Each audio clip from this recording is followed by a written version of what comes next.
అందరికీ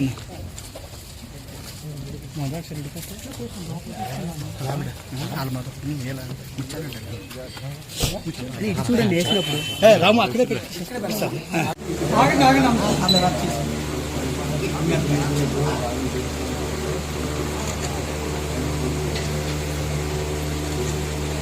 అది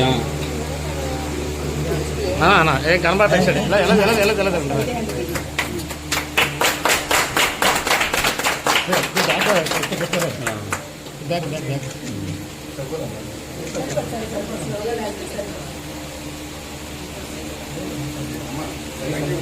పడుకో మా చేతితో పడుకోవడం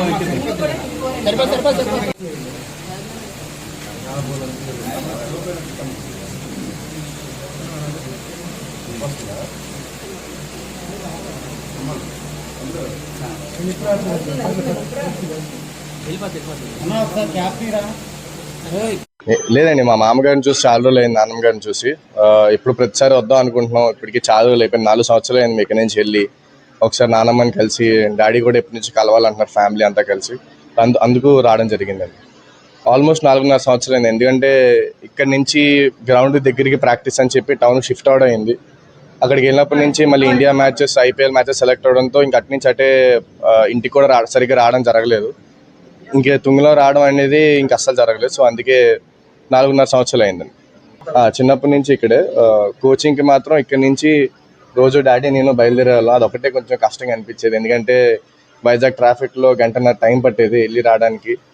సో ఆ ఒక్క డెసిషన్, ఎందుకంటే ఇక్కడ డాడీ చాలా ఇష్టపడి ఇల్లు కట్టుకున్నారు. అయినా ఇక్కడ ఉండకుండా అక్కడికి వెళ్ళడానికి రీజన్ ఏంటంటే, నాకు 2 పూట్ల ట్రైనింగ్ దొరుకుతుంది అక్కడికి వెళ్తే, ఇక్కడైతే 1 పూట ట్రైనింగ్ దొరుకుతుందని చెప్పి ఇక్కడి నుంచి వెళ్ళడం జరిగిందండి. ఫర్దర్గా ప్రస్తుతానికి అయితే ఇంగ్లాండ్ టూర్ ఉందండి. కాకపోతే చిన్న ఇంజురీ వల్ల దాంట్ నుంచి రూల్డ్ అవుట్ అయ్యాను.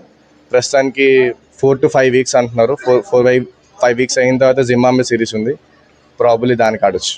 జింక్లో చాలా బాగా అనిపించింది, ఎందుకంటే నా ఫస్ట్ గ్రౌండ్ నేను బ్యాట్ పట్టుకుంది అంతా జింక్లో నుంచే. నా ఫౌండేషన్ జింక్ నుంచి అని చెప్పొచ్చు. So thanks to my dad, ఎందుకంటే అప్పుడులో డాడీ జింక్ గ్రౌండ్ తీసుకెళ్ళకపోయింటే ఇంతవరకు వచ్చేవాను కాదు. సో పేరెంట్స్కి థ్యాంక్స్ చెప్పాలి. రీసెంట్గా ఐపీఎల్ మంచి సీజన్ అయిందండి, 2026 ఐపీఎల్ సీజన్. ఇంకా ఫర్దర్గా వరల్డ్ కప్ సిరీస్లు ఉన్నాయి. సో దానికి మంచి పర్ఫార్మెన్సెస్ ఇస్తే మనకి మంచి ఛాన్సెస్ ఉంటాయి. ఏ క్రికెటర్కైనా వరల్డ్ కప్ ఇండియా తరపున ఆడి కప్ తీసుకురావాలనే ఉద్దేశం ఉంటుంది. సో అదే లక్ష్యంగా పెట్టుకుంటున్నాం. మధురవాడ వరకు ఎందుకు వెళ్ళాల్సి వచ్చిందంటే, ఎందుకంటే క్యాంప్స్ అండి. ఇప్పుడు ప్లేయర్లందరికీ ఒక చోట క్యాంప్ పెడతారు. ఇప్పుడు 3-4 చోట్ల క్యాంప్ పెట్టలేరు. మనం ప్రైవేట్గా చేసుకోవాలనుకుంటే జింక్ గ్రౌండ్ మనకు ఉంది, ఇక్కడ కోచెస్ ఉన్నారు, మనం ప్రాక్టీస్ చేసుకోవాలి. కానీ టీం అంతటితో కలిసి చేయాలంటే అందరూ ఒక దగ్గరికి రావాలి. కాబట్టి ఇక్కడ నుంచి మేము అక్కడ ట్రావెల్ అయ్యేవాళ్ళం. ఫెసిలిటీస్ లేకనే ఇంకా జింక్ గ్రౌండ్ చాలా మంచి ఫెసిలిటీస్ ఉన్నాయి, బాల్స్ ఉన్నాయి, నెట్స్ ఉన్నాయి. కాకపోతే మొత్తం వైజాగ్ ప్లేయర్స్ అందరూ ఒక దగ్గర రావాలి కాబట్టి మధురవాడ వెళ్ళాల్సి వచ్చింది.